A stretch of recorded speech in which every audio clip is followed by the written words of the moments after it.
और चलिए खबरों की शुरुआत करेंगे हैदराबाद की खबर से, जिस पर सभी की नजरें लगी हुई हैं। जी हां, हैदराबाद में वेटरनरी खातून की इस्मत दरी और कत्ल मामले में न सिर्फ हैदराबाद बल्कि दिल्ली और मुल्क के दूसरे मुकामात पर भी लोग जबरदस्त एहतजाज कर रहे हैं। अवाम और तलबा सड़कों पर उतर आए हैं। हैदराबाद की अगर बात करें तो यहाँ दिलसुख नगर और शादनगर और दिल्ली में पार्लियामेंट स्ट्रीट पर लोग मुजाहरा कर रहे हैं। यहाँ तक कि हैदराबाद शादनगर बार एसोसिएशन ने मुलजिमों को किसी भी तरह की कानूनी मदद फराहम न करने का ऐलान कर दिया है। दिल्ली में पार्लियामेंट स्ट्रीट पर एहतजाज करने वाली एक लड़की को पुलिस ने गिरफ्तार किया। लड़की का इल्जाम है कि पुलिस ने उसकी पिटाई की। एहतजाज कर रहे लोगों का मुतालबा है कि मुजरिमों को सख्त से सख्त सजा दी जाए। लोगों ने पुलिस के रवैये पर भी सवाल उठाए हैं और मुतासरा के अहल खाना के साथ इंसाफ का मुतालबा किया।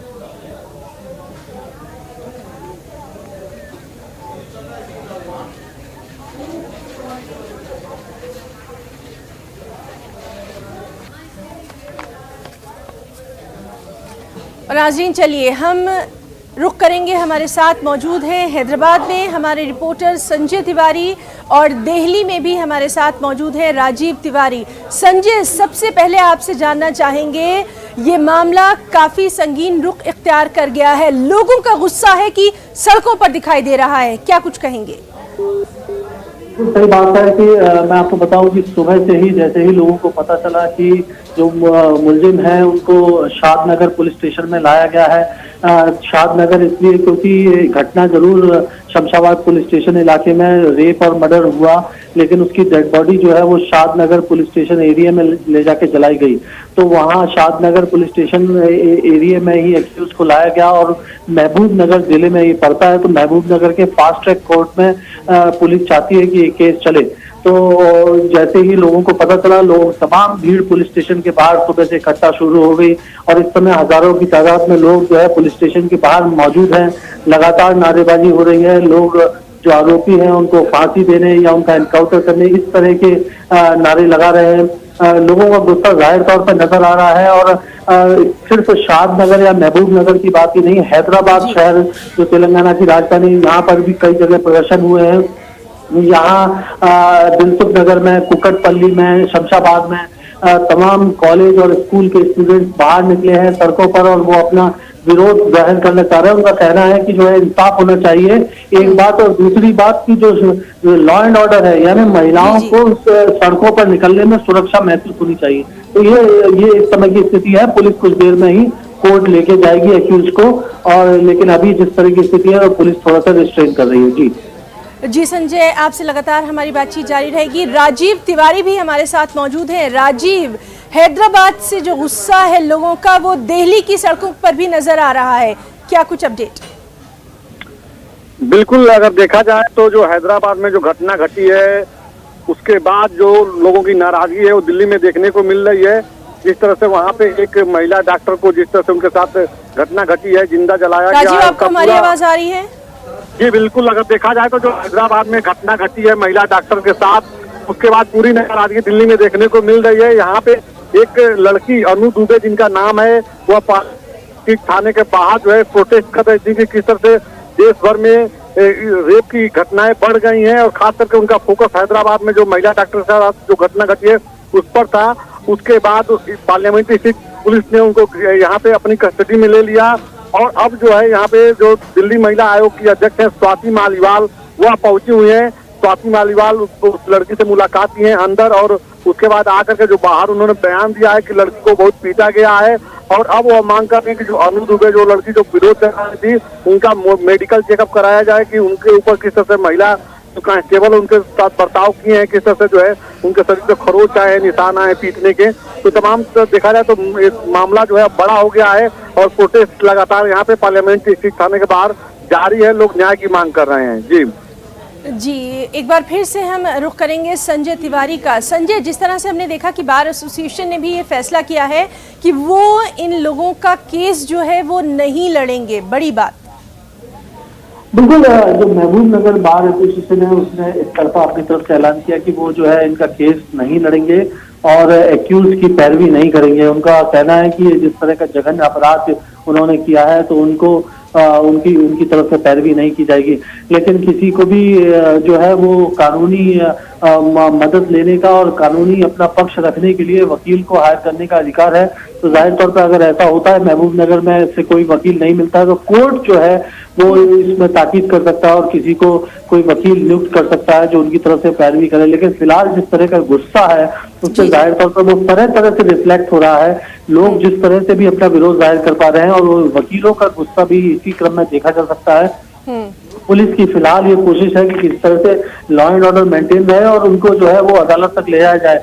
पुलिस अदालत में एक्यूज की रिमांड की डिमांड करेगी, पुलिस कस्टडी की डिमांड करेगी, क्योंकि अभी इन्वेस्टिगेशन कल ही उनकी गिरफ्तारी हुई है और आज कोर्ट में पेश किया गया है। एविडेंस अभी पूरे कलेक्ट होने हैं और गवाहों को भी इकट्ठा करना है। तो सारी चीज के लिए पुलिस जाहिर तौर पर पुलिस कस्टडी की डिमांड करेगी और अदालत हो सकता है कि पुलिस कस्टडी दे दे। लेकिन अभी पुलिस के सामने चुनौती ये है कि शादनगर पुलिस स्टेशन से उनको कोर्ट तक कैसे ले जाया जाए और इस भीड़ से कैसे उनको बचाया जाए। लोगों को गुस्सा शांत करने के लिए स्थानीय लोगों की भी मदद ली जा रही है। जी संजय, यहाँ पर आखिरी सवाल ये सबसे अहम है कि पुलिस के ऊपर जो उसका रवैया है कल जो रहा, या जिस तरह से उनके घर वालों ने जब रिपोर्ट वहां दर्ज करवाने की कोशिश करी उसमें भी देरी की गई, इस पर भी लगातार सवाल उठ रहे हैं कि आखिर इतनी देर क्यों हो गई कि एक जान चली गई। नहीं, ये गंभीर सवाल है ही। और कल हमने ये बात जो है साइबराबाद पुलिस कमिश्नर से भी पूछी थी कि आखिर वो जो है जब जैसे उनको तो अपनी बच्ची का जानकारी नहीं मिली तो वो पुलिस स्टेशन गए। यहाँ पर जो शमशाबाद इलाका है वहाँ पर 2 पुलिस स्टेशन है, क्योंकि राजीव गांधी इंटरनेशनल एयरपोर्ट वहाँ से घटनास्थल से महज 5 किलोमीटर की दूरी पे है। तो वहाँ पर एक RGI एयरपोर्ट का स्टेशन है। RGI जो सिर्फ राजीव गांधी इंटरनेशनल एयरपोर्ट के अंदर की पुलिसिंग और सुरक्षा व्यवस्था देता है। इसके अलावा शमशाबाद पूरे इलाके के लिए और ग्रामीण इलाके के देखने के लिए जो जुरिस्डिक्शन है वो शमशाबाद पुलिस स्टेशन में आता है। तो दोनों पुलिस थानों के पुलिस कर्मियों ने उनको फैलाया और तकरीबन उनको 1 घंटे से ऊपर लगा। पहले वो RGI पुलिस स्टेशन गए तो उन्होंने कहा कि ये हमारे जुरिस्डिक्शन में नहीं आता, आप शमशाबाद जाइए।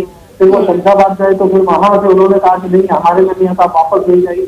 तो ये जो प्रक्रिया हुई ये काफी गंभीर सवाल खड़े करती है कि पुलिस को इमीडिएट कॉग्निजेंस लेना चाहिए था और वो जुरिस्डिक्शन कहीं पर भी हो और लड़की के साथ जो अगर कुछ गलत हरकत की सूचना उनको मिली तो इमीडिएट उनको एक्ट करना चाहिए था। एक बात। और दूसरी बात, वहाँ पुलिस कर्मियों ने, जैसा कि उनकी बच्ची के घर वालों ने बताया कि पुलिस कर्मियों ने उनसे बोला कि हो सकता है वो किसी के साथ चली गई हो, आप ऐसे कैसे कह सकते हैं कि वो अगवा हुई है। ये काफी गंभीर पुलिस का जो संवेदनहीन रवैया जो है वो सवालों घेरे में। और सिर्फ हैदराबाद की बात नहीं, पूरे देश में पुलिस का ये रवैया है कि कहीं ना कहीं अपराध को बढ़ाने में और नियंत्रण करने में जो समस्या पैदा होती है उसको बढ़ावा देता है। जी बहुत बहुत शुक्रिया संजय आपका भी और राजीव तिवारी आपका भी, दोनों अपने रिपोर्टर्स का हम इस अपडेट के लिए शुक्रिया अदा करना चाहेंगे। तो नाज़रीन, लगातार इस अहम मामले पर हमारी भी नज़र जो है वो बनी हुई है और आपको बताएं कि खातून वेटनरी डॉक्टर के कत्ल से मुल्क भर में सनसनी है। मुलजिमीन को अदालत में पेश किया जा रहा है। महबूबनगर बार एसोसिएशन ने मुलजिमीन को कानूनी मदद न फराहम करने का भी ऐलान कर दिया है। జరిగిన అత్యాచారం హత్య సంఘటనని యావత్ తెలంగాణ న్యాయవాద సమాజము తీవ్రంగా ఖండిస్తున్నది. ఏదైతే 4 నిందితులు ఈ సంఘటనకు పాల్పడ్డారో వాళ్ళకి న్యాయవాదులు ఎవరు కూడా న్యాయ సాయం చేసి బెయిల్ పిటిషన్ వేయకూడదని federation of bar association Telangana తరఫున అదేవిధంగా మహబూబ్నగర్ బార్ అసోసియేషన్ ప్రెసిడెంట్గా విజ్ఞప్తి చేస్తున్నా. రాబో రోజుల్లో కూడా ఈ కేసు మహబూబ్నగర్ కోర్టులోనే ట్రయల్ జరుగుతుంది కాబట్టి ట్రయల్ అప్పుడు కూడా ఏ న్యాయవాది కూడా నిందితుల తరపున వాదించకుండా ఉండాలని న్యాయవాదులకు విజ్ఞప్తి చేస్తున్నాం. అదేవిధంగా ఏదైతే బాధిత కుటుంబం తరపున స్పెషల్ వకాలత్ వేసి మేమంతా న్యాయవాదులం కూడా బాధిత కుటుంబానికి న్యాయం జరిగే విధంగా సహకరిస్తామని విజ్ఞప్తి చేస్తాం. और चलिए अब बात करेंगे झारखंड असेंबली इंतखाबात की।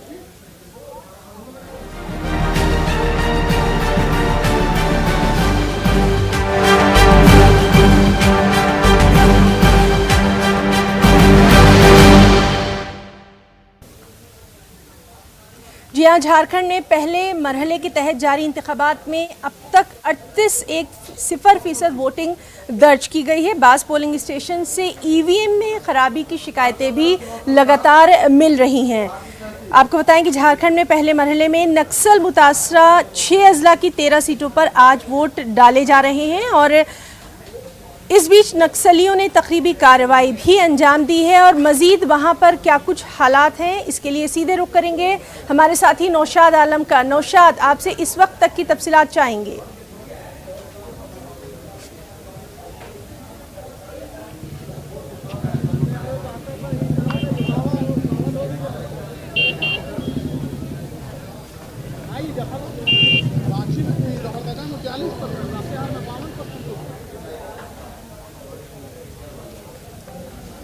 नौशाद, आपको हमारी आवाज आ रही है?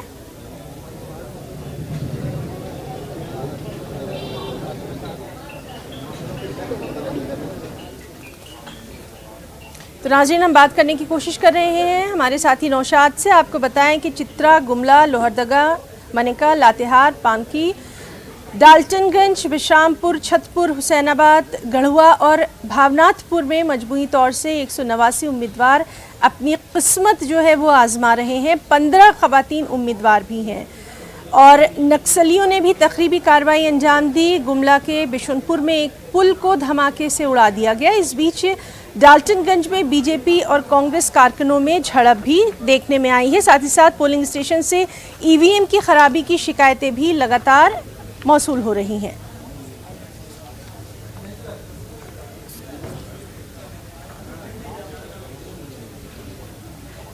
चलिए एक बार फिर से बात करने की कोशिश करेंगे नौशाद आलम से। नौशाद, इस वक्त तक के हालात हम आपसे जानना चाहेंगे।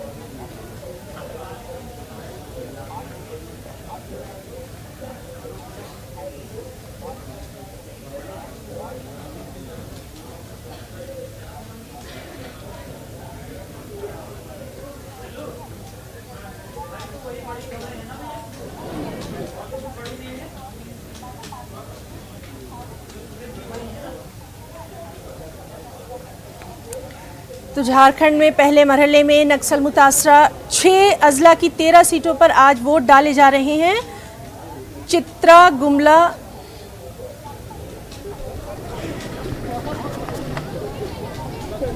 हाँ देखिए है ना, हम यहाँ पे लोहरदगा के जो मुस्लिम कसीर आबादी वाला इलाका है उस बूथ पे अमला टोली में मौजूद है। यहाँ पे हम दिखाना चाहेंगे कि कसीर तादाद में दोनों जानिब नौजवानों की भी भीड़ लगी हुई है, कतार लगी हुई है और ख़वातीन भी काफ़ी तादाद में यहाँ पे पहुँचे हैं। सुबह से ये भीड़ जो है ना मुसलसल देखी जा रही है। लोगों में खासा जो है ना जोश और खरोश है। लोग जो है ना वो बढ़ चढ़ करके इसमें हिस्सा ले रहे हैं। जमहूरियत का ये एक बड़ा जो है ना त्यौहार है। हम कुछ जो है ना ख़वातीन से और नौजवानों से भी बातचीत करने की कोशिश करेंगे और जानेंगे कि वो किस जो है ना उम्मीद से यहाँ पे वोटिंग के लिए आई है। बता दीजिए जो नहीं बताएंगे। कैसा उम्मीदवार आप चाहती हैं? ऐसा उम्मीदवार चाहती हूँ जो लोहरदगा का भलाई कर सके। और काफ़ी मुस्लिम ख़वातीन में भी जो है ना बेरोजगारी की जो है मसाइल है, वो जो है ना कैसा मैडम बोलेंगे, आप बोलिए क्या चीज, कैसा उम्मीदवार चाहती है, किस तरह से यहाँ पे आई आप? गठबंधन का उम्मीदवार हम लोग चाहते हैं कि गठबंधन का सरकार अभी ठीक है। मतलब कैसा उम्मीदवार होना चाहिए जो आपके इलाके की तरक्की के लिए कदम उठा सके? क्या हुआ है आपका? घर में भी क्या जो है कैसा उम्मीदवार चाहती है? हाँ ठीक है। ख़वातीन जो है काफ़ी कहिए कि वो बेहतर ढंग से बात करने में वो आप जीतने के बाद सब कोई नेता लोग सो जाता है आराम से, काम कराने जाइए तो रिश्वत खाता है। आपको बोल दे रहा है क्लियर। मतलब 5 सालों में कितनी तरक्की हुई है? ये नहीं हुआ है लोहरदगा में। कैसी और नहीं होता है, समझे? तो बताइए ना, वो मसाइल दूर हो, ये आप चाहती है? चाहबे करते हैं, कहाँ होता है? बिजली का मसला है, सबका मसला है, पानी का मसला है, बिजली का मसला है, एजुकेशन सही नहीं है, हर चीज में मसला ही मसला है। इन ख़वातीन की शिकायत है कि बिजली, पानी के अलावा जो है ना यहाँ पे तालीम का नज़्म बेहतर ढंग से नहीं है। अब जो भी उम्मीदवार यहाँ पे कामयाब होकर अब तक आए हैं उन्हें खातिर खा तरक्की के लिए कदम नहीं उठा पाए। यहाँ पे कुछ नौजवान हैं, उनसे जानने की कोशिश करेंगे कि वो जो है कितना जोश के साथ यहाँ पे आए हैं और वो जो है वो वोटिंग कर रहे हैं। कैसे उम्मीदवार को आप चाहते हैं? जो यहाँ पे काम करे, इससे पहले सुखदेव का था, कुछ काम किया था, इस बार और किस तरह के मतलब मसाइल हैं, क्या तरक्की होनी चाहिए? बोलिए भाई। कहने का मतलब ये है कि भाई यहाँ विकास होना चाहिए और अच्छी तरीके से मतलब ये होना चाहिए, यही चीज़ का है और क्या है। क्या क्या मसले हैं आपके इलाके? मसले में तो भाई स्कूल अच्छा से अच्छा चलना चाहिए और चीज़ भी जो है करना चाहिए, ये बात है और क्या। तहफ़्फ़ुज़ की जो बात है वो तो सिक्योरिटी है। तो ये है ना, इन वोटरों के अंदर जोश खरोश है। वो यही चाहते हैं कि जो 5 सालों में जो तरक्की नहीं हो सकी है, ख़ास तौर से झारखंड की तश्कील के बाद जो उम्मीदें वाबस्ता थी उसकी वजह से ये जो तरक्की नहीं हो पाई, उनका ये वाज़ेह तौर पे कहना है कि रियासत की तश्कील के लिए जो तहरीकें चली उसमें जो बढ़ चढ़ करके उन्होंने हिस्सा लिया था, लेकिन जो वो तरक्की होनी चाहिए थी वो उस उम्मीद के मुताबिक तरक्की नहीं हो पाई है। वो यही चाहते हैं कि ऐसे उम्मीदवार कामयाब होकर के आए जो उनके इलाके के तमाम मसाइल को दूर कर सके, है ना। जी नौशाद, बहुत बहुत शुक्रिया आपका इस वक्त की तमाम तर तफसीलात फराहम करने के लिए। और नाज़रीन, लगातार हमारे तमाम रिपोर्टर्स जो हैं वो वहाँ से पल पल का अपडेट दे रहे हैं। डाल्टनगंज में क्या कुछ हालात रहे, वहाँ के एक पोलिंग बूथ का जायज़ा लिया हमारे साथी। मतदान केंद्रों पर वोटरों की तादाद बढ़ती जा रही है और कुछ ऐसे भी मतदाता हैं लोकतंत्र के इस महापर्व में जिनको देखकर उत्साह बढ़ता है। उम्र दराज हैं लेकिन मतदान केंद्र पर अहले सुबह पहुंचे हैं। आप कितने सालों से वोट डाल रहे हैं? हम 69 से वोट डाल रहे हैं। कितनी उम्र हो गई आपकी? हमारी उम्र अभी 88 के करीब 88। आज पहले जनपाल की मतदान? हाँ, पहले मतदान। लोकतंत्र के महापर्व में आप वर्षों से वोट डाल रहे हैं, कई बार वोट आपने डाले होंगे। मुद्दे क्या होते हैं दिमाग में जब वोट करने जाते हैं? मुद्दे होते हैं कि हमारी देश की तरक्की होगी, हम लोग सब एक सच्चे समाज के आदमी बने। आपके दादाजी हैं और आप भी मतदान करने पहुंचे हैं। सुबह सुबह नाश्ता हुआ या मतदान ही? अभी तो फिलहाल नहीं हुआ। पहले देश जरूरी है, उसके बाद नाश्ता जरूरी है। पहले मतदान जरूरी है, उसके बाद नाश्ता जरूरी है। आप जब वोट करते हैं आपके दिमाग में क्या होता है? हमारे दिमाग में यही रहता है कि हमारे देश की तरक्की हो, शिक्षा का स्तर सुधरे, मेडिकल का स्तर सुधरे, हर चीज़ का स्तर अपने मतलब जैसे भारत जो है तुलना करता है अमेरिका से या दूसरे देशों से, मतलब उस लायक आज तो नहीं है लेकिन हो जाए। तो आपने देखा कि मतदान केंद्र दादा और पोते साथ साथ पहुंचे हैं और मतदान का प्रयोग कर रहे हैं, अपने मताधिकार का प्रयोग कर रहे हैं और विभिन्न मुद्दे हैं, देश की तरक्की चाहते हैं, इसीलिए वो मतदान कर रहे हैं। कैमरामैन मुनमुन के साथ दिवाकर तिवारी, न्यूज़ 18 डाल्टनगंज। और इस बीच बिहार बीजेपी सदस्य संजय जायसवाल ने दावा किया कि झारखंड में बीजेपी की हुकूमत बनेगी। उन्होंने क्या कुछ कहा है, आइए देखते हैं। बिहार बीजेपी अध्यक्ष डॉक्टर संजय जायसवाल से। सर, झारखंड में विधानसभा चुनाव के लिए वोटिंग शुरू हो गई है, इतनी बीजेपी आशान्वित है वहाँ पर, चूँकि पहले से सरकार 5 साल तक चली है? मुझे पूरा विश्वास है कि जितनी अच्छी सरकार भारतीय जनता पार्टी ने और झारखंड के निर्माण के बाद पहली बार कोई सरकार इतने ज़्यादा विकास का कार्य किया है और इसीलिए हम 2/3 से ज़्यादा बहुमत से झारखंड निश्चित तौर पे जीतेंगे। पहले आपका आजसू के साथ गठबंधन था, लेकिन वहाँ पर अंत में जाते जाते आजसू के साथ गठबंधन टूट गया। अभी भी बीजेपी के राष्ट्रीय अध्यक्ष जो अमित शाह जी हैं, उन्होंने हमारे न्यूज़ 18 के खास कार्यक्रम में कहा है कि आजसू चुनाव बाद हमारे साथ आएगी, इस तरह का उनका दावा है। आपको लगता है कि फिर से एक बार गठबंधन होगा? आज जनता की यह इच्छा है कि हर जगह देश में पूर्ण बहुमत की भारतीय जनता पार्टी की सरकार बने और पूर्ण बहुमत की सरकार रहने के कारण ही आज माननीय प्रधानमंत्री श्री नरेंद्र मोदी जी ने देश में इतने सारे विकास के कार्य किए हैं। और कोई बाद में गठबंधन में आना चाहे वो उसका स्वभाव है, और जिनके नाम पर आप चुनाव लड़ें और उसके बाद जिस तरह की हरकत वहाँ पे शिवसेना ने किया है, उससे जनता को भी यह संदेश गया है कि भाजपा को पूरे बहुमत से झारखंड में जिताना है और उसका उन्हें जरूर पछतावा मिलेगा। बहुत बहुत धन्यवाद। तो बीजेपी की तरफ से दावा किया जा रहा है कि महाराष्ट्र में जो कुछ भी हुआ उसके बाद जनता सजग है और झारखंड में बीजेपी को पूर्ण बहुमत देगी और पूर्ण बहुमत की सरकार झारखंड में बीजेपी की बनने जा रही है। कैमरामैन गौरव सक्सेना के साथ अमितेश, न्यूज़ 18 दिल्ली। एक और अहम खबर, वादी में हालात मजबूरी तौर पर काबू में है। आज श्रीनगर के तिजारती मरकज लाल चौक में दोपहर तक दुकानें और दीगर कारोबारी इदारे खुले रहे। श्रीनगर के आसपास के इलाकों में भी कारोबारी सरगर्मियां देखने को मिली। सड़कों पर निजी और पब्लिक ट्रांसपोर्ट की आमदोरफ्त देखी गई। पब्लिक ट्रांसपोर्ट अब श्रीनगर के तकरीबन तमाम इलाकों में जारी है। हसास मकामात पर सिक्योरिटी फोर्सेस की तैनाती बदस्तूर जारी है। वादी भर में अभी भी प्रीपेड मोबाइल और इंटरनेट खिदमात मुअत्तल है।